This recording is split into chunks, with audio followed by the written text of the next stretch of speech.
കൊട്ടാരത്തിലെ സിംഹാസന മണ്ഡപം. പുറകിലത്തെ വാതിലുകളുടെ തിരശീലകൾ വലിച്ചു മാറ്റിയിട്ടിരിക്കുന്നു. അഴികൾക്കപ്പുറം കാണുന്ന ആകാശം രക്തനിറമാണ്. വെൺമാടത്തിൽ പ്രകാശമുണ്ട്. മുറിക്കകത്ത് കുറച്ചേ ഉള്ളൂ. കർട്ടൻ ഉയരുമ്പോൾ യൂദ ധൂപപാത്രത്തിൽ തീയിട്ടുകൊണ്ടിരിക്കുകയാണ്. അയാൾ ഇടയ്ക്കിടെ വലതുവശത്തേക്ക് നോക്കുന്നുണ്ട്. ദൂരത്തിൽ നിന്ന് മേളമൊന്നുമില്ലാത്തൊരു ഗാനം കേൾക്കാം. യൂദ അത് കേൾക്കുന്നില്ല. ഗാനം ഉത്തമഗീതം 1. അവൻ തൻ്റെ അധരങ്ങളാൽ എന്നെ ചുംബിക്കട്ടെ. നിന്റെ പ്രേമം വീഞ്ഞിലും രസകരമാകുന്നു. നിന്റെ തൈലം സൗരഭ്യമായത്. നിന്റെ നാമം പകർന്ന തൈലം പോലെയിരിക്കുന്നു. അതുകൊണ്ട് കന്യകമാർ നിന്നെ സ്നേഹിക്കുന്നു. നിന്റെ പിന്നാലെ എന്നെ വലിക്ക. നാം ഓടിപ്പോകാം. രാജാവ് എന്നെ പള്ളിയറകളിലേക്ക് കൊണ്ടുവന്നിരിക്കുന്നു. ഞങ്ങൾ നിന്നിൽ ഉല്ലസിച്ചാനന്ദിക്കും. നിന്റെ പ്രേമത്തെ വീഞ്ഞിനേക്കാൾ ശ്ലാഘിക്കും. നിന്നെ സ്നേഹിക്കുന്നത് ഉചിതം തന്നെ. ഗാനത്തെ തുടർന്ന് ബത്ശേബയുടെയും അന്നയുടെയും ശബ്ദങ്ങൾ കേൾക്കുന്നു. യൂദ മണ്ഡപം ഭംഗിയാക്കുന്ന ജോലിയിൽ തന്നെ ഏർപ്പെട്ടിരിക്കുന്നു.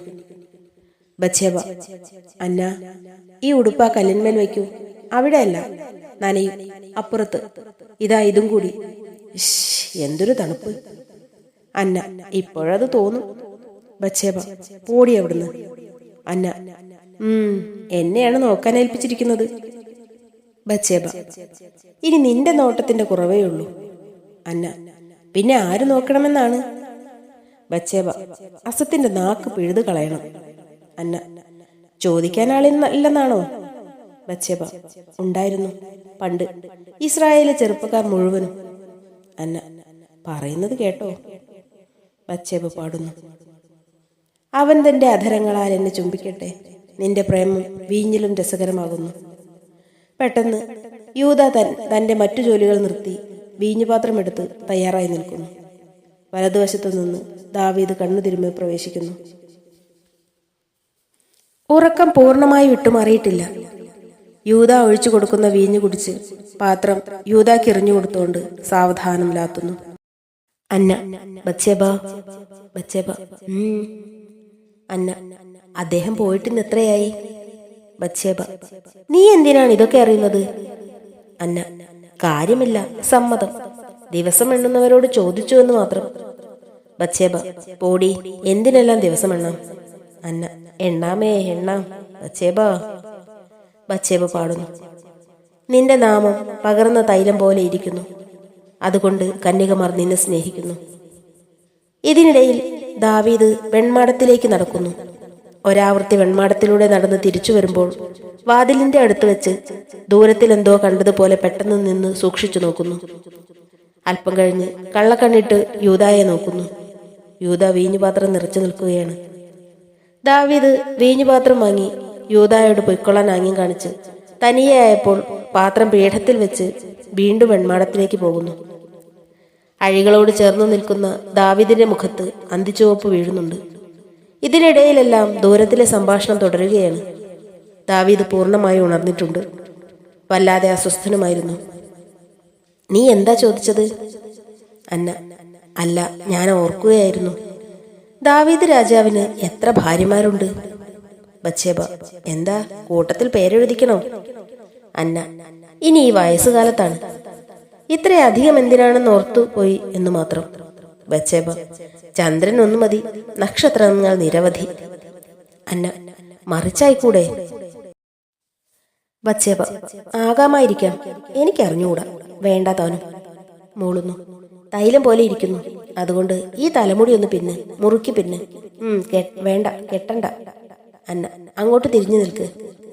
ബത്ശേബ മൂളുന്നു. അതുകൊണ്ട് കന്യകമാർ. അന്ന പരിഭ്രമിച്ച്: ബത്ശേബ.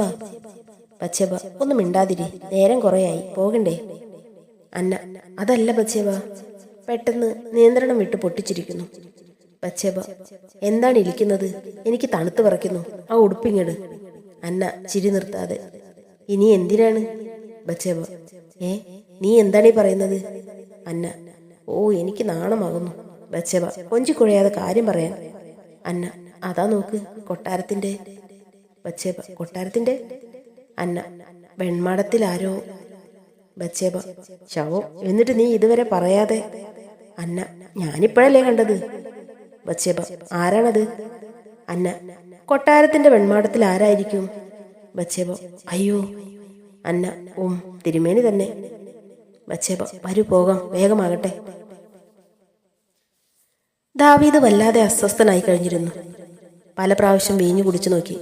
സ്വയം നിയന്ത്രിക്കാനുള്ള എല്ലാ പരിശ്രമങ്ങളും പരാജയപ്പെട്ടപ്പോൾ കൈകൊട്ടുന്നു. യൂദ പ്രവേശിക്കുന്നു. ദാവീദ്, യൂദ, ആരാണ് കുളത്തിൽ കുളിക്കുന്നത്? യൂദ, സ്ത്രീകളായിരിക്കും, ഞങ്ങൾ അങ്ങോട്ട് പോകാറില്ല. ദാവീദ്, പോയി നോക്കിയിട്ട് വരൂ. യൂദ പോകുന്നു. ദാവീദ് സ്വയം മറന്ന് നിലത്ത് നോക്കി നിൽക്കുന്നു. അമാസ പ്രവേശിക്കുന്നു. ആരാണത്? തല ഉയർത്തി അല്പം ഒന്ന് മിഴിച്ച്, അമാസയോ? അമാസ, രബ്ബയിൽ നിന്ന് ആള് വന്നിട്ടുണ്ട്.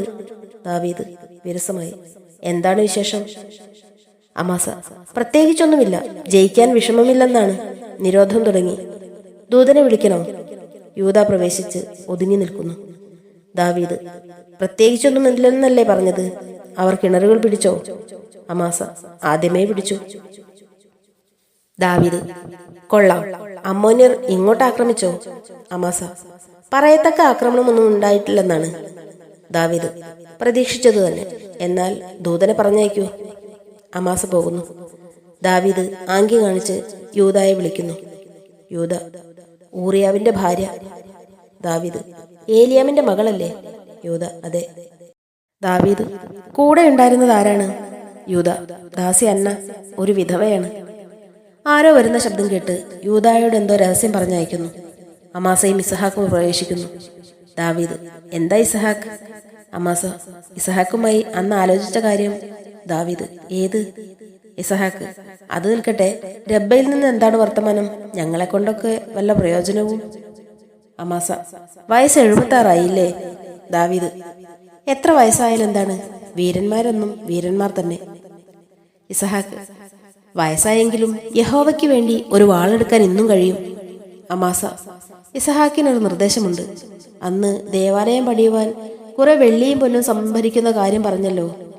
രബ്ബയിൽ വെള്ളിയുണ്ടെന്നാണ് ഇസഹാക്കിന്റെ പക്ഷം. ദാവീദ്, അത് വയ്യല്ലോ ഇസഹാക്ക്. രബ്ബ കൊള്ളയിടേണ്ട എന്നാണ് ഞാൻ പറഞ്ഞത്. ദേവാലയം പണിയാതെ നിവൃത്തിയില്ല. ഇസഹാക്ക്, ഇസ്രായേലിന്റെ സിംഹാസനം ഇതുവരെ ഉറച്ചിട്ടില്ല.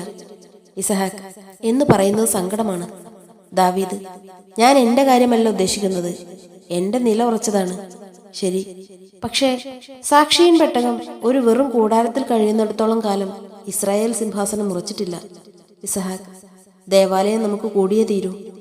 ദാവീദ്, പക്ഷേ ഈ കൈകൾ കൊണ്ടത് സാധിക്കുമോ എന്ന് സംശയമാണ്. ഈ കൈകൾ മുഴുവൻ രക്തമാണ്. ഏതായാലും വസ്തുക്കളെല്ലാം ശേഖരിക്കുക തന്നെ. ഇസഹാക്കിന്റെ ഒട്ടകങ്ങളെ പെട്രായിലേക്കൊന്ന് അയക്കൂ. യൂദ പ്രവേശിച്ച് ആകാംക്ഷയോടെ നിൽക്കുന്നു. ചന്ദനം, അകിൽ, ദേവദാരു ഇവയെല്ലാം എത്രമാത്രം കിട്ടുമെന്ന് അറിഞ്ഞു വെക്കുക. ഇസഹാക്ക്, ഈ വൃദ്ധന്റെ കഴിവ് മുഴുവനും അങ്ങേക്ക് വേണ്ടി ഒഴിഞ്ഞു വെച്ചിരിക്കുന്നു. പക്ഷെ രബ്ബയിൽ. ദാവീദ്, അത് കൂടാതെ കഴിക്കാം. എഴുന്നേറ്റ്, യഹോവ അനുഗ്രഹിക്കട്ടെ. അമാസയും ഇസഹാക്കും വന്ദിച്ചു പോകുന്നു. അന്ന ഇടതുവശത്തേക്ക് പ്രവേശിച്ച് വിഷമിച്ചു നിൽക്കുകയാണ്. വലതുവശത്തേക്ക് നോക്കി നിൽക്കുന്ന രാജാവ് അത് കാണുന്നില്ല. യൂദ അന്നയെ ചൂണ്ടിക്കാണിച്ചു പോകുന്നു. രാജാവ് ഞെട്ടിത്തിരിഞ്ഞ് അന്നയെ കാണുന്നു. അന്ന, അന്ന, തിരുമേനി. ദാവീദ്, ഒരു കാര്യം പറയാനായിട്ടാണ് വിളിച്ചത്. എന്താണെന്നറിയാമോ? അന്ന, അറിഞ്ഞുകൂടാ. ദാവീദ് മുഖത്ത് നോക്കാതെ, നീ പോയി ബത്ശേബയെ കൂട്ടിക്കൊണ്ടുവരണം. എന്താണെന്നും മിണ്ടാത്തത്?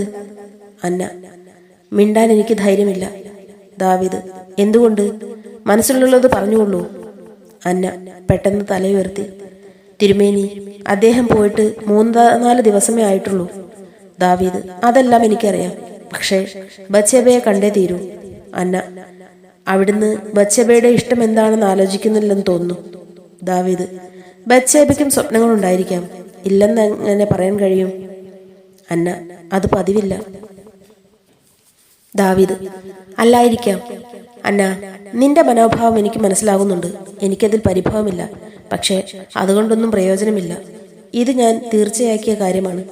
ബത്ശേബ ഏകാഗിയായി വരണമെന്നില്ല. അന്നയും കൂടെ വന്നുകൊള്ളൂ. അന്ന, ഞാൻ എൻ്റെ ചുമതല ചെയ്തു. അങ്ങ് ഇസ്രായേലിന്റെ പ്രഭുവാണ്. ഒരു സാധു സ്ത്രീക്ക് ഇതിലപ്പുറം ചെയ്യേണ്ടതായിട്ടില്ല. എങ്കിലും വേദനിപ്പിക്കുന്ന ഈ ജോലിയിൽ നിന്ന് ഈ വിധവയെ ഒഴിച്ചു നിർത്തുകയായിരുന്നു കരുണ.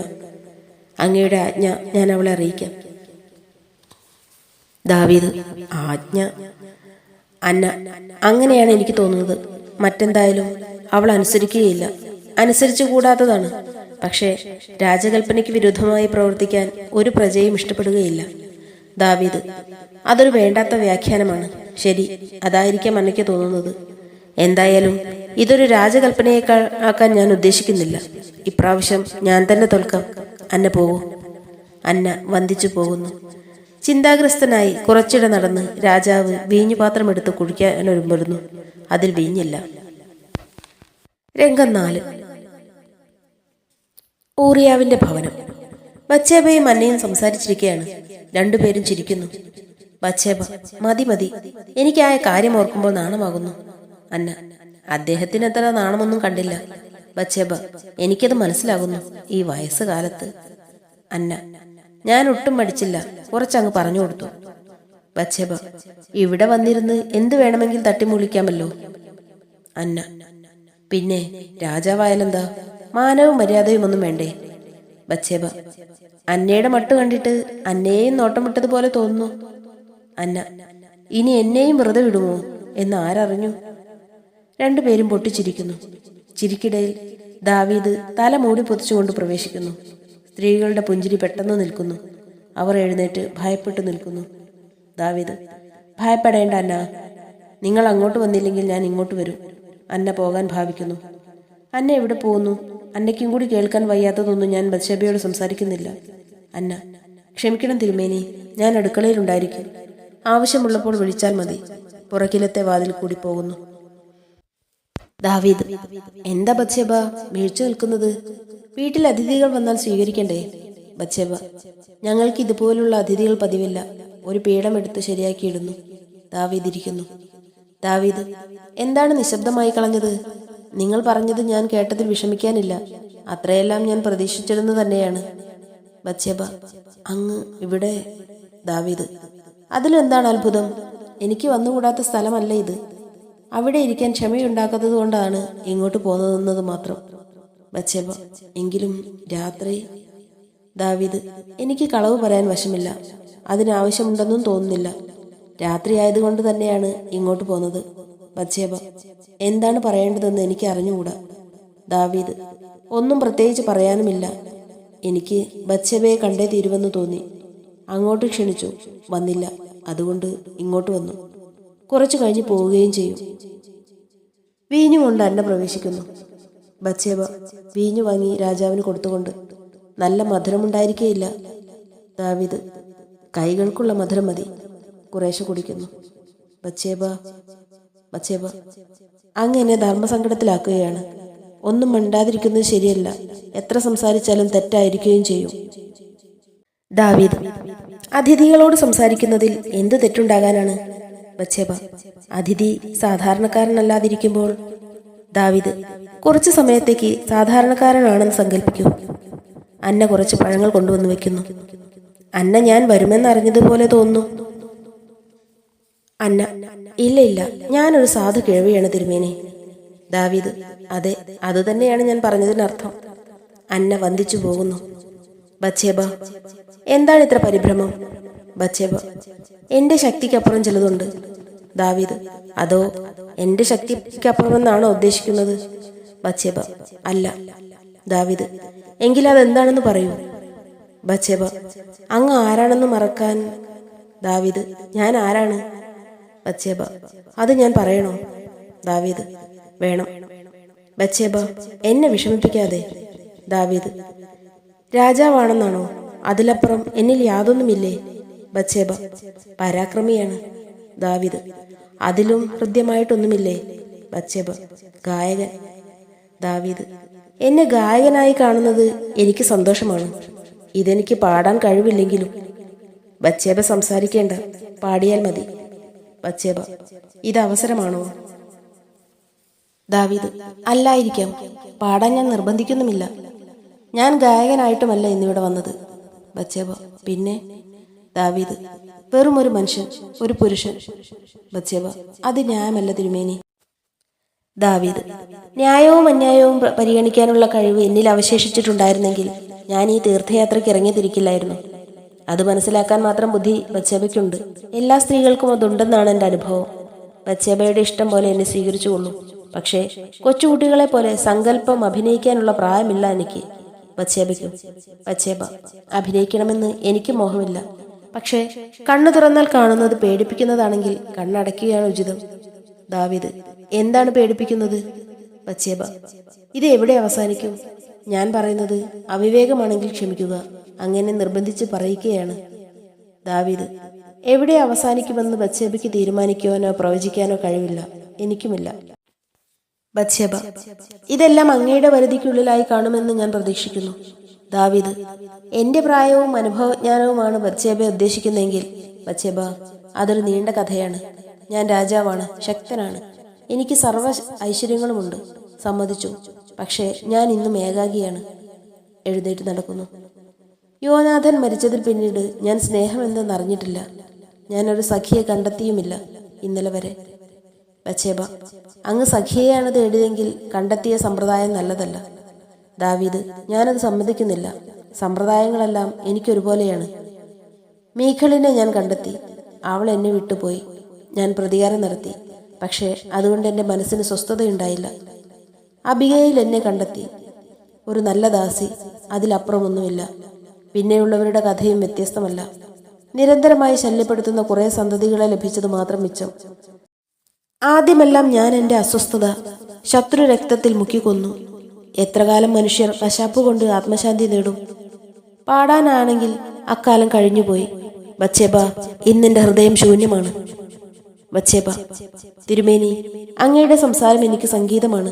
പക്ഷെ ഞാനതിൽ ദഹിക്കുന്നു. ഇസ്രായേലിന്റെ അഭിഷിക്തൻ ഒരു വെറും ദാസിയുടെ മുന്നിൽ ചെറിയവനാകരുതേ. അതിൽ ഭേദം ഞാൻ മരിക്കുകയാണ്. ദാവീദ്: പ്രേമം ഒരുവനെ ചെറുതാക്കുന്നെങ്കിൽ ഞാനൊരു മണൽത്തരിയോളം ആയിക്കൊള്ളട്ടെ. കൽത്തൂണുകളെ രാജാക്കന്മാരായി കഴിഞ്ഞിരുന്നുവെങ്കിൽ. ബത്ശേബ: പണ്ടൊരിക്കൽ ശൗലിനോട് യുദ്ധം ചെയ്യാൻ കഴിയില്ലെന്ന് ഞാൻ പറഞ്ഞപ്പോൾ ശമൂവേൽ പ്രവാചകൻ എന്നോട് പറഞ്ഞു, എനിക്ക് വേണ്ടിയല്ല ഞാൻ രാജാവായ അഭിഷേകം ചെയ്യപ്പെട്ടതെന്ന്.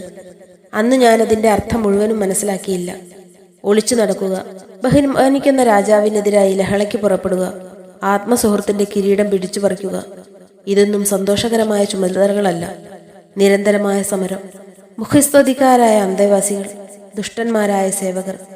ബത്ശേബ: കിരീടം ഒരു ആനന്ദമല്ല. ബത്ശേബ: അങ്ങേക്ക് വിശ്വസ്ത സ്നേഹിതന്മാരില്ലെന്നാണോ പറയുന്നത്? ദാവീദ്: ഇല്ല ബത്ശേബ, ഞാനൊരു ഏകാന്തനാണ്, ഒരു ജനക്കൂട്ടത്തിന്റെ മധ്യത്തിലെ ഏകാഗി. എന്റെ അന്തഃപുരത്തെയായിരിക്കും നീ ഉദ്ദേശിക്കുന്നത്. ഒരു പറ്റം ദുരാഗ്രഹികളായ പെണ്ണുങ്ങൾക്ക് ഒരു ഹൃദയം എങ്ങനെ പങ്കിട്ടു കൊടുക്കും? അത് പ്രേമമല്ല, വെറും നാടകം. ഞാനത് കണ്ടു മുഷിഞ്ഞു. എല്ലാറ്റിനും പിന്നിൽ ഞാനൊരു കവിയാണ്. പക്ഷേ എൻ്റെ ഗാനം നിന്നുപോയി. എൻ്റെ ജീവിതം മുടങ്ങിപ്പോയി. ഞാൻ ഇന്നൊരു മരുഭൂമിയാണ്. ബത്ശേബ: അങ്ങ് വിഷാദത്തിന് അടിമപ്പെടുകയാണ്. ദാവീദ്: മഴക്കാലത്ത് ഉണക്കച്ചുള്ളികൾ തളിർക്കാറുണ്ടെന്നറിയാം. ബത്ശേബ: എനിക്കൊരു സഖി വേണം.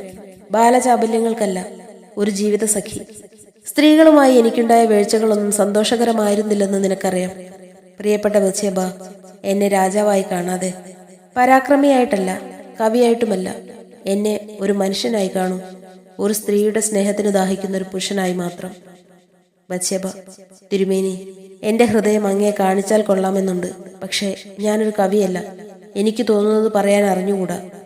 അങ്ങൊരു സഖിയെയാണ് അന്വേഷിക്കുന്നതെങ്കിൽ അത് അങ്ങേക്ക് പണ്ടേ ലഭിച്ചു കഴിഞ്ഞു. എങ്കിലും തിരുമേനി, നാം രണ്ടുപേരും അസ്വതന്ത്രരാണ്. നാം കാലം തെറ്റിയവരാണ്. ദാവീദ്: നമുക്ക് കഴിഞ്ഞ കാലത്തെക്കുറിച്ച് ചിന്തിക്കേണ്ട, ഭാവിയെ പറ്റിയും ചിന്തിക്കേണ്ട. നമുക്ക് വർത്തമാനകാലത്തിൽ ജീവിക്കാം. കഴിഞ്ഞത് കഴിഞ്ഞു, വരാനുള്ളത് അജ്ഞാതവുമാണ്. രണ്ടിനോടും നമുക്കൊന്നും ചെയ്യാൻ കഴിയുകയില്ല.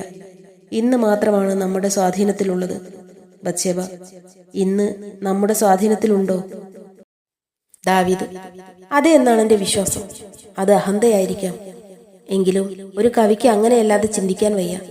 അയാൾ അല്പനേരത്തേക്ക് സർവാധികാരിയാണ്, സർവാന്തര്യാമിയാണ്, അന്ധനാണ്, മഹിമയുടെ മൂർത്തീകരണമാണ്, ദൈവമാണ്. അവൻ്റെ പ്രതിഭയുടെ പ്രഭാവകാലത്തിൽ അവൻ ഇടവിട്ടേ ജീവിക്കുന്നുള്ളൂ, മിന്നിപ്പൊലിയുന്ന ഉൽക്കകളെ പോലെ. ഒരു പ്രകാശപ്രസരത്തിനും അടുത്തതിനുമിടയ്ക്ക് അഗാധമായ ഒരു അന്ധകാര ശൂന്യത ഉണ്ടായിരിക്കും. ബത്ശേബ: തിരുമേനി മതിമറന്നു പോകുന്നു. ഞാൻ ബന്ധനസ്ഥയാണ്. ദാവീദ്: അതെ, നീ വിവാഹിതയാണ്. മുറിവുകളുണ്ടാവാതെ സംസാരിക്കാൻ വിഷമമുള്ള വിഷയമാണിത്. അതിന്റെ മുകളിൽ ഒരു നിശബ്ദ ആവരണം ഇടുകയായിരിക്കും നല്ലത്. പക്ഷേ ഞാനത് ചെയ്യുന്നില്ല. നമുക്ക് ആ വാസ്തവത്തിൽ നിന്ന് ഒളിച്ചോടാൻ കഴിയുകയില്ല. അതൊരു വല്ലാത്ത വേലി തന്നെ. പക്ഷെ ഒന്നുണ്ട് ബത്ശേബ, യാതൊരു കന്യകയ്ക്കും പ്രേമത്തിന്റെ യഥാർത്ഥ വിലയറിയുന്നില്ല, ശാരീരികമായതുപോലും. ബത്ശേബ: തിരുമേനി, സമയം പോകുന്നു. അങ്ങയ്ക്ക് പോകാറായി. ദാവീദ്: എനിക്കെന്നെ നിയന്ത്രിക്കാൻ കഴിയുന്നില്ല. എന്തോ ഒന്ന് എന്നെ പിടിച്ചുലയ്ക്കുന്നു. ദാവീദിനേക്കാൾ 10 മടങ്ങ് ശക്തിയുള്ള എന്തോ ഒന്ന്. ചരിത്രമാണ് എന്നെ പ്രചോദിപ്പിക്കുന്നതെന്നുവരെ എനിക്ക് തോന്നിപ്പോകുന്നു. പക്ഷേ അത് പതിവാണ്. എല്ലാ തെറ്റുകാരും അവരുടെ കുറ്റങ്ങൾക്ക് ദിവ്യനീതികൾ കണ്ടുപിടിക്കാറുണ്ട്. ഏതായാലും ഈ ഒഴുക്കിനെതിരായി നീന്താൻ എനിക്ക് ശക്തിയില്ല. ഞാൻ കണ്ണടച്ച് അതിന് കീഴടങ്ങുകയാണ്. നിനക്കും. ഞാൻ നിന്നെ നിർബന്ധിക്കുകയില്ല, പ്രലോഭിപ്പിക്കുകയുമില്ല. പക്ഷേ ഞാൻ എന്നും നിന്റെ ഓർമ്മയിൽ ഉണ്ടായിരിക്കും. എന്തോ അപ്രമേയമായതെല്ലാം സംഭവിക്കാനിരിക്കുന്നു എന്നെനിക്ക് തോന്നുന്നു. നല്ലതോ ചീത്തയോ എന്നെനിക്ക് നിശ്ചയമില്ല. എന്റെ ജീവിതം ഇതുവരെ ഒരു ഭാഗ്യക്കുറിയായിരുന്നു. ഇനിയും അങ്ങനെ ആയിരിക്കട്ടെ. എനിക്ക് രാജാവാകണമെന്നില്ലായിരുന്നു. പക്ഷേ ശമൂവേൽ പ്രവാചകൻ അതെന്നിൽ ഉണർത്തി. ഉത്കർഷേച്ഛ എന്നിൽ തീ പിടിപ്പിച്ചു. ബത്ശേബയെ ഞാൻ ഇന്നലെയാണ് ആദ്യം കണ്ടത്. അതിൽ നിന്ന് എന്തെല്ലാം സംഭവിക്കുമെന്ന് എനിക്ക് അറിഞ്ഞുകൂടാ. വരുന്നതെല്ലാം വരട്ടെ. ബത്ശേബ: പ്രഭു, നാം മണലാരണ്യത്തിന്റെ മധ്യത്തിലെ ഏകാകികളല്ല. ദാവീദ്: നാവ് ചിലക്കട്ടെ. അതിനെ അവഗണിക്കാൻ മാത്രം ശക്തനാണ് ദാവീദ് രാജാവ്. ആശങ്കകളെല്ലാം ഞാൻ തെക്കൻ കാറ്റിൽ പറപ്പിക്കുന്നു. ഞാൻ യോർദാനെ പോലെ ഒഴുകും, സ്വതന്ത്രമായി, ശക്തിയോടെ. ബത്ശേബ, ഞാൻ പോകുന്നു. നിനക്ക് സംസാരിക്കാൻ ശക്തിയില്ലെന്ന് എനിക്കറിയാം. നിന്റെ അഭിപ്രായം കേൾക്കാനല്ല ഞാൻ വന്നത്, എൻ്റേത് പറയുവാനാണ്. യഹോവ അനുഗ്രഹിക്കട്ടെ. ബന്ധപ്പെട്ടു പോകുന്നു. അന്ന വന്ന് ബത്ശേബയെ താങ്ങുന്നു. ബത്ശേബ: അന്ന, യോർദാൻ എവിടെയാണ് അവസാനിക്കുന്നത്? അന്ന: എവിടെയെങ്കിലും അവസാനിക്കട്ടെ. സകലതും എവിടെയെങ്കിലും അവസാനിക്കാറുണ്ട്. 2-ാം അംഗം. 1-ാം രംഗം. രബ്ബയ്ക്ക് പുറത്തുള്ള മൈതാനം. ഊറിയാവിന്റെ കൂടാരം. ഒരു മൂലയിൽ ഊറിയ നിലത്തിരുന്ന് വാൾ മിനുക്കുകയാണ്. യോവാബ് ഒരു പാത്രം വീഞ്ഞു കുടിച്ചുകൊണ്ട് പീഠത്തിലിരിക്കുന്നു. പ്രകാശത്തിന് ഒരു ചെറിയ വിളക്കു മാത്രം. സമയം രാത്രി. ഊറിയ: യുദ്ധമെന്ന് പറഞ്ഞാൽ യുദ്ധമെന്നല്ലാതെ അങ്ങ് പറയുന്ന ഈ വ്യാകരണമൊന്നും എനിക്ക് മനസ്സിലാവുകയില്ല. യോവാബ്: ആട്ടുകൊറ്റന്മാർ തമ്മിൽ ഇടിക്കുന്നത് പോലെ. നീ ചിന്തിക്കുന്നത് അസ്ഥി കൊണ്ടാണോ? ഊറിയ: പടത്തലവന് എന്തും പറയാമല്ലോ. യോവാബ്: ഒന്ന് ആലോചിച്ചു നോക്കൂ ഊറിയ. കൈയുടെ തരിപ്പ് തീർക്കാനാണ് യുദ്ധം ചെയ്യുന്നതെങ്കിൽ കണ്ട പാറക്കൂട്ടത്തിലൊക്കെ പോയി ഇടിച്ചാൽ പോരെ. ആടും മനുഷ്യരും തമ്മിൽ ചില വ്യത്യാസമൊക്കെ ഉണ്ട്. ഊറിയ: ഉണ്ട്, ഒന്ന് മറ്റേതിന് തിന്നുന്നു. യോവാബ്: നിന്റെ ബുദ്ധിയിൽ ആ വ്യാഖ്യാനമേ കണ്ടുള്ളൂ. പുറത്തേക്ക് നോക്കി. ഏലിയാമിനെ കാണുന്നില്ലല്ലോ. ഊറിയ: ഞാൻ പോയി നോക്കി വരാം. യോവാബ്: വേണ്ട, ഏലിയാം അപകടത്തിലൊന്നും ചാടുകയില്ല. ഊറിയ: പിന്നെ ഞാനാണോ അപകടത്തിന്റെ കുത്തക എടുത്തിരിക്കുന്നത്? യോവാബ്: എന്നല്ല അനിയ പറഞ്ഞത്. യുദ്ധം ചെയ്യുന്നത് ഓരോ കാര്യം കാണാനാണ്. അതിനുള്ള എളുപ്പവഴി നോക്കണം. ഊറിയ: അതുതന്നെ ഞാനും പറഞ്ഞത്. യോവാബ്: ചിലപ്പോൾ നേരിട്ടുള്ള യുദ്ധമല്ല നേരിട്ടുള്ള വഴി എന്ന് തോന്നിയിട്ടുണ്ടോ? ഊറിയ: ഇല്ല, തോന്നുകയുമില്ല. യോവാബ്: എന്തിന്റെയോ മുമ്പിൽ മുത്തുകൾ ഇടുന്നതിനെ പറ്റി പഴഞ്ചൊല്ലുണ്ട്. ഊറിയ ചാടി എഴുന്നേറ്റ്. യോവാബ്: അങ്ങ് പടത്തലവനാണ്, പക്ഷേ. യോവാബ്: കുഞ്ഞെ, ക്ഷോഭിക്കാതിരിക്ക്. നിനക്കെന്നെ ഭയപ്പെടുത്താൻ കഴിയുമോ? നീ നിന്റെ ഇഷ്ടം പോലെ ചിന്തിച്ചുകൊള്ളൂ, പക്ഷേ പ്രവർത്തിക്കാൻ ഒക്കുകയില്ല. നിനക്ക് ചിലതെല്ലാം മനസ്സിലാക്കി തരാമെന്ന് വിചാരിച്ചു പറഞ്ഞു നോക്കിയതാണ്. നിനക്കത് വേണ്ടെന്നാണെങ്കിൽ. ഏലിയാം ഊരിയ വാളുമായി പ്രവേശിക്കുന്നു. തോളിന് താഴെ തുണി ചുറ്റിയിരിക്കുന്നതിൽ രക്തം പൊടിഞ്ഞിട്ടുണ്ട്. എഴുന്നേറ്റ്. എന്താണിത് ഏലിയാം? ഏലിയാം വാൾ താഴെ എറിഞ്ഞു. ഒന്നുമില്ല. യോവാബ്: പോയ കാര്യം? ഏലിയാം: നടന്നു. 10 കുടം വെള്ളം മോഷ്ടിക്കാൻ ഒരു ശ്രമം നടന്നു. ചിരിക്കുന്നു. യോവാബ്: ഇതെങ്ങനെ പറ്റി? ഏലിയാം: അവർ പതിയിരിക്കുന്നുണ്ടായിരുന്നു. ബന്യാം വീണു. ഊറിയ: ബന്യാം? ഏലിയാം: സാരമില്ല, ഒരാളല്ലേ. ഊറിയ: ഒരാളത്ര സാരമില്ലേ, നമുക്ക് ആക്രമിക്കണം. യോവാബ്: നിൽക്കൂ ഊറിയ, നാം ആ പഴയ തർക്കത്തിൽ ചെന്നു ചേരും. ഏലിയാം: ധൃതി പിടിക്കേണ്ട ഊറിയ, അവർ തകരാറായി. ആംഗ്യം കാണിക്കുന്നു. ഊറിയ വീഞ്ഞെടുത്തു കൊടുക്കുന്നു. യുദ്ധത്തിൽ മരിക്കുന്ന ഓരോരുത്തരും ഒരു ബന്യാമാണ്. അതുകൊണ്ടാണ് നിരോധനം മതിയെന്ന് വെച്ചത്. ഊറിയ: ഈ തത്വം കേട്ട് ഞാൻ മടുത്തു. നാഥാന്റെ കൂടെ പോവുകയായിരുന്നു ഇതിൽ ഭേദം. ഇത് സൈന്യമാണോ സന്നദ്രീം സംഘമാണോ? യോവാബ്: ഊറിയ, നിനക്ക് എന്റെ പ്രായമാകുമ്പോൾ. ഏലിയാം: ഈ നിലയ്ക്ക് അവന് നിങ്ങളുടെ പ്രായമാകുമെന്ന് വിചാരിക്കാൻ യാതൊരു ന്യായവും കാണുന്നില്ല. ഊറിയ: തല നരയ്ക്കുന്നത് വരെ ജീവിച്ചു കൊള്ളാമെന്ന് ഞാൻ സത്യമൊന്നും ചെയ്തിട്ടില്ല. ഏലിയാം: ഊറിയ, നീ വിചാരിക്കുന്നുണ്ടോ യോവാബ് ഭീരുവാണെന്ന്? ഊറിയ: ഇല്ല. അതുകൊണ്ട്? ഏലിയാം: പിന്നെ എന്തുകൊണ്ടാണ് അദ്ദേഹം എന്നെ പറയുന്നത്? ഊറിയ: രാജാവ് പറഞ്ഞതുകൊണ്ട്. ഏലിയാം: രാജാവ് പറഞ്ഞതനുസരിക്കാൻ നിനക്കെന്താണ് വിരോധം? അദ്ദേഹം പറഞ്ഞിട്ടല്ലേ ഈ യുദ്ധമെല്ലാം? ഊറിയ: അദ്ദേഹം പറഞ്ഞിട്ടാണ്. പക്ഷേ അദ്ദേഹത്തിന് വേണ്ടിയല്ല, ഇസ്രായേലിന് വേണ്ടിയാണ്. ഏലിയാം: ഇസ്രായേലിന് വേണ്ടത് എന്താണെന്ന് അദ്ദേഹത്തിന് അറിയാമായിരിക്കില്ലേ? ഊറിയ: തീർച്ചയായും.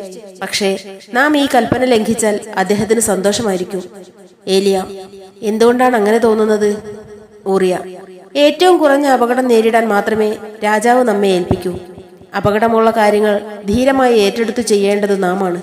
ശത്രുവിനോട് ധീരമായി പടവെട്ടാതെ എനിക്ക് തിരിച്ചു പോവാൻ ലജ്ജയാകുന്നു. അവിടെ ചെന്ന് രാജാവിന്റെ മുൻപിൽ നിൽക്കണ്ടേ? യോവാബ്: അവന് രാജാവിനെ പറ്റി വല്ലാത്ത മതിപ്പാണെന്ന് തോന്നുന്നു. ഊറിയ: അതിലെന്താണ് അത്ഭുതം? ഏലിയാം: ഞങ്ങൾ അറിഞ്ഞിട്ടില്ലാത്ത എന്താണ് നിനക്കറിയാവുന്നത്? ഊറിയ: നിങ്ങൾക്കറിയാവുന്നത് മാത്രം മതി. ഗോല്യാത്ത് പോരെ? യോവാബ്: ശത്രുവിനെ എറിഞ്ഞു കൊല്ലുന്നത് ഇടയക്കുട്ടികൾക്ക് ചേരും. ഊറിയ: ശൗലിനെ എറിഞ്ഞാണോ തോൽപ്പിച്ചത്? യോവാബ്: അല്ല. ഊറിയ: അങ്ങനെ എത്ര എണ്ണം? എണ്ണി പറഞ്ഞിട്ടെന്താ കാര്യം? അദ്ദേഹത്തെ അംഗീകരിക്കാത്തവർക്ക് എന്തു പറഞ്ഞാലും സമ്മതമാകയില്ല. ഏലിയാം: എന്ന് ആരാണ് ഇവിടെ പറഞ്ഞത്? ഊറിയ: പിന്നെ എന്താണ് ഈ പറഞ്ഞതിനർത്ഥം? യോവാബ്: കൂടുതലൊന്നുമില്ല. ദാവീദ് രാജാവ് ശിംശോനല്ല, ശൗലുമല്ല, യോനാഥനുമല്ല, ആ വർഗത്തിൽപ്പെട്ടവനുമല്ല എന്നു മാത്രം. ഊറിയ: അദ്ദേഹത്തെ എങ്ങനെ സ്നേഹിക്കാതിരിക്കും? ഏലിയാം: അദ്ദേഹത്തെ ആരും സ്നേഹിച്ചതായിട്ട് എനിക്കറിയില്ല, സ്ത്രീകൾ ഒഴിച്ച്. അവരും അധികകാലം നിൽക്കാറില്ല. യോവാബ്: ദാവീദ് ഒരു രാജാവാണ് ഊറിയ, അത് മറക്കരുത്. ഊറിയ: രാജാവെന്ന് പറയുന്നത് ഒരു ചീത്തപ്പേരാണോ? യോവാബ്: എന്തോ, നീ തന്നെ നോക്ക്. ഒരു ചുരുളെടുത്ത് ഊറിയായുടെ കയ്യിൽ കൊടുത്ത്, ഇതാ ഇവിടെ മുതൽ. ഏലിയാം: നമുക്കൊന്ന് പോയി വരാം, നേരം കുറേയായി. യോവാബും ഏലിയാമും പുറത്തേക്ക് പോകുന്നു. ഊറിയ ചുരുളെടുത്ത് അതിൽ ശ്രദ്ധിക്കുന്നു. ഗംഭീരമായൊരു ശബ്ദം ദൂരത്തുനിന്ന് വരുന്നു. ശബ്ദം: അങ്ങനെ രാജാവിനായി അപേക്ഷിച്ച ജനത്തോട് ശമൂവേൽ യഹോവയുടെ വചനങ്ങളെ അറിയിച്ചു പറഞ്ഞതെന്തെന്നാൽ, നിങ്ങളെ വാഴുവാനിരിക്കുന്ന രാജാവിന്റെ ന്യായം ഇതായിരിക്കും. അവൻ നിങ്ങളുടെ പുത്രന്മാരെ തനിക്ക് തേരാളികളും കുതിരച്ചേവകരുമാക്കും. അവന്റെ രഥങ്ങൾക്ക് മുമ്പേ അവർ ഓടേണ്ടിയും വരും. അവൻ അവരെ 1000-50 അധിപന്മാരാക്കും. തന്റെ നിലം കൃഷി ചെയ്യാനും തന്റെ വിള കൊയ്യാനും തന്റെ പടക്കോപ്പും തേർക്കോപ്പും ഉണ്ടാക്കാനും അവരെ നിയമിക്കും. അവൻ നിങ്ങളുടെ പുത്രിമാരെ തൈലകാരത്തികളും വിപ്പുകാരത്തികളും അപ്പകാരത്തികളുമായി എടുക്കും. അവൻ നിങ്ങളുടെ വിശേഷമായ നിലങ്ങളും മുന്തിരിത്തോട്ടങ്ങളും ഒലിവുതോട്ടങ്ങളും എടുത്ത് തന്റെ ഭൃത്യന്മാർക്ക് കൊടുക്കും.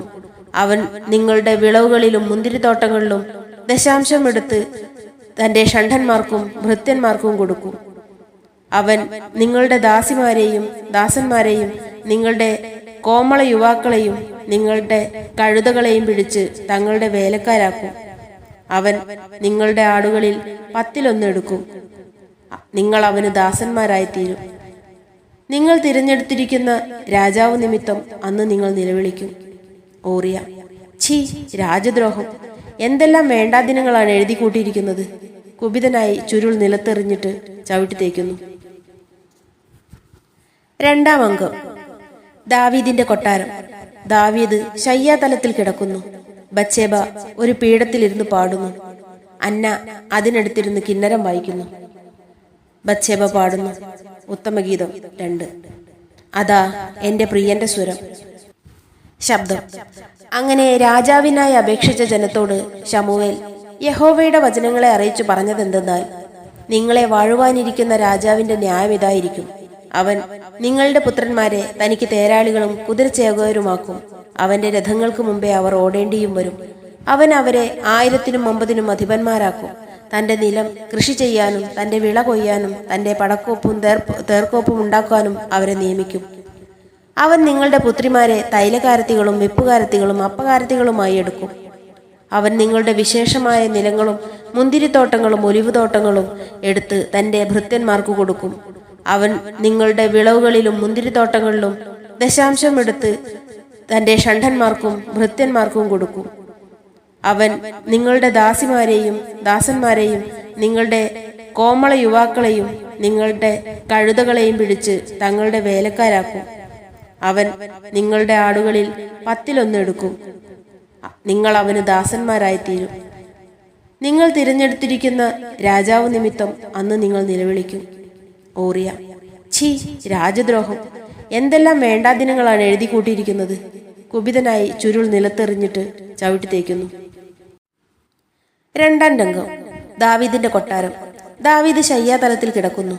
ബത്ശേബ ഒരു പീഠത്തിലിരുന്ന് പാടുന്നു. അന്ന അടുത്തിരുന്ന് കിന്നരം വായിക്കുന്നു. ബത്ശേബ പാടുന്നു. ഉത്തമഗീതം 2. അതാ എൻ്റെ പ്രിയന്റെ സ്വരം. അവൻ മലകളിന്മേൽ ചാടിയും കുന്നുകളിന്മേൽ കുതിച്ചും കൊണ്ടുവരുന്നു. തൻ്റെ പ്രിയൻ ചെറുമാനിനും കലക്കുട്ടിക്കും തുല്യൻ. ഇതാ അവൻ നമ്മുടെ മതിൽക്കുമേലെ നിൽക്കുന്നു. അവൻ കിളിവാതിലൂടെ നോക്കുന്നു, അഴികൾക്കിടയിലൂടെ ഒളിഞ്ഞു നോക്കുന്നു.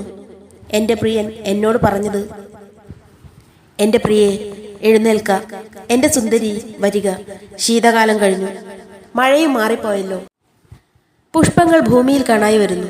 വള്ളിത്തല മുറിക്കും കാലം വന്നിരിക്കുന്നു. കുറുപ്രാവിന്റെ ശബ്ദവും നമ്മുടെ നാട്ടിൽ കേൾക്കുന്നു. അത്തിക്കായ്കൾ പഴുക്കുന്നു, മുന്തിരിവള്ളികൾ പൂത്തു സുഗന്ധം വീശുന്നു. എൻ്റെ പ്രിയേ, എഴുന്നേൽക്ക, എൻ്റെ സുന്ദരി വരിക.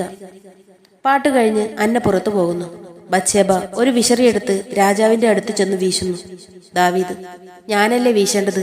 ബത്ശേബ എന്റെ അതിഥിയാണ്. ബത്ശേബ: പക്ഷേ വിയർക്കുന്നത് ഞാനല്ലല്ലോ. ദാവീദ്: സൗന്ദര്യം ബുദ്ധിയുടെ ശത്രുവാണെന്നാണ് ഞാൻ ധരിച്ചിരുന്നത്.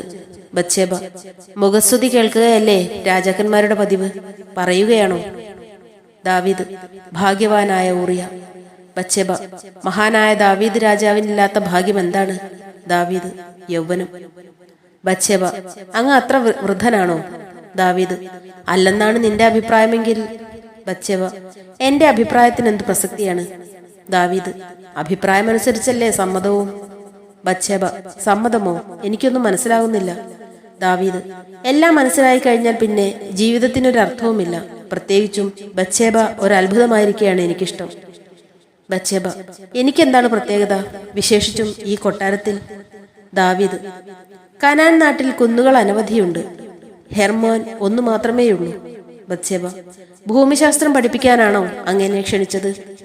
ദാവീദ്: ഓ, അക്കാര്യം വിട്ടുപോയി, ശിക്ഷിക്കാനാണ്. ബത്ശേബ: കുറ്റം എന്താണ്? ദാവീദ്: കുറ്റമെല്ലാം വഴിയെ പറയാം. വിചാരണയാണ് നടക്കാൻ പോകുന്നത്. ബത്ശേബ: വിചാരണകൾ രാജാവിന്റെ കിടപ്പറയിൽ വെച്ച് നടത്താറുണ്ടോ? ദാവീദ്: കുറ്റത്തിന്റെ സ്വഭാവം അനുസരിച്ചിരിക്കും. പെട്ടെന്ന് എഴുന്നേറ്റ് ബത്ശേബ: എന്തിനെന്നെ കൊണ്ടിങ്ങനെ സംസാരിപ്പിക്കുന്നു? ബത്ശേബ: തിരുമേനി, എനിക്കെല്ലാം മനസ്സിലാവുന്നുണ്ട്. പക്ഷേ അങ്ങ് എന്റെ നിലയോർക്കൂ. ദാവീദ്: എന്ത് നില? ബത്ശേബ: ഊറിയാവിന്റെ ഭാര്യ. ദാവീദ് ക്ഷോഭിച്ച്: ഊറിയാവിന്റെ ഭാര്യ, ഊറിയാവിന്റെ ഭാര്യ. സ്വന്തം ഒരു പേരില്ലാത്തതുപോലെ ഊറിയ ഊറിയ, എപ്പോഴും ഊറിയ. ഷണ്ഡൻ നോക്കിയാലും ഊറിയാവിന്റെ ഭാര്യ, അന്നയ്ക്കും ഊറിയാവിന്റെ ഭാര്യ, നിനക്കും അങ്ങനെ തന്നെ. അല്ല ബത്ശേബ, നീ എനിക്ക് ബത്ശേബയാണ് ഇന്നും എന്നും. ബത്ശേബ: തിരുമേനി, പല ഹൃദയങ്ങളും പരസ്യമായി കഴിഞ്ഞവയാണ്. ദാവീദ്: ശരീരം എന്ന് പറയൂ. ബത്ശേബ: ഹൃദയവും. ദാവീദ്: ഇല്ല ഇല്ല, അത് ബത്ശേബ വെറുതെ പറയുകയാണ്, എന്നെ അകറ്റാൻ മാത്രം. ഞാനത് വിശ്വസിക്കുകയില്ല. നിനക്കെന്നെ മറക്കാൻ കഴിയുകയില്ല. അടുത്ത് ചെന്ന് കൈകൾ പിടിച്ചുകൊണ്ട്: ബത്ശേബ, നമുക്ക് ഈ അഭിനയം നിർത്താം. ബത്ശേബ: അഭിനയമൊന്നുമല്ല തിരുമേനി, ഞാൻ അങ്ങയെ ബഹുമാനിക്കുന്നു, ഭയപ്പെടുന്നു. അങ്ങന്റെ ആരാധനാപാത്രമാണ്. അങ്ങയുടെ ഗാനങ്ങൾ എൻ്റെ ഹൃദയതുടിപ്പുകളാണ്. അവയില്ലാതെ എനിക്കൊരു നിമിഷം പോലും കഴിയാനൊക്കുകയില്ല. പക്ഷേ ഞാൻ സ്വതന്ത്രയല്ല. ദാവീദ്: സ്നേഹിക്കാൻ സ്വാതന്ത്ര്യത്തിന് ആവശ്യമില്ല. ബത്ശേബ: അദ്ദേഹം കവിയല്ല, പക്ഷേ സത്യസന്ധനാണ്, നല്ലവനാണ്. ദാവീദ്: ബത്ശേബ, ഒരു നിമിഷത്തേക്കെങ്കിലും ഊറിയാവിനെ പറ്റിയല്ലാതെ സംസാരിച്ചുകൂടെ? ബത്ശേബ: അദ്ദേഹത്തെ എങ്ങനെ മറക്കും? ദാവീദ്: മറന്നേ കഴിയൂ. ബത്ശേബ: കണ്ണടച്ചിരുട്ടാക്കാതെ. കണ്ണു തുറന്നു നോക്ക്. കാനാൻ നാടിൻ്റെ കിരീടമാണ് ഞാൻ അടിയറ വയ്ക്കുന്നത്. നിനക്കറിയാം, ഒരു രക്തപ്പുഴയിൽ കൂടി നീന്തി സമ്പാദിച്ചതാണതെന്ന്. അതിനെ തട്ടിയെറിയരുത്. ബത്ശേബ: തിരുമേനി, എനിക്ക് വയ്യ. അങ്ങ് ഇസ്രായേലിൻ്റെ അഭിഷിക്തനാണ്, ഹൃദയങ്ങളുടെ ചക്രവർത്തിയും. ക്ഷീണിതയായി വീഴാൻ ഭാവിക്കുന്നു. ദാവീദ് താങ്ങിയിരുത്തുന്നു.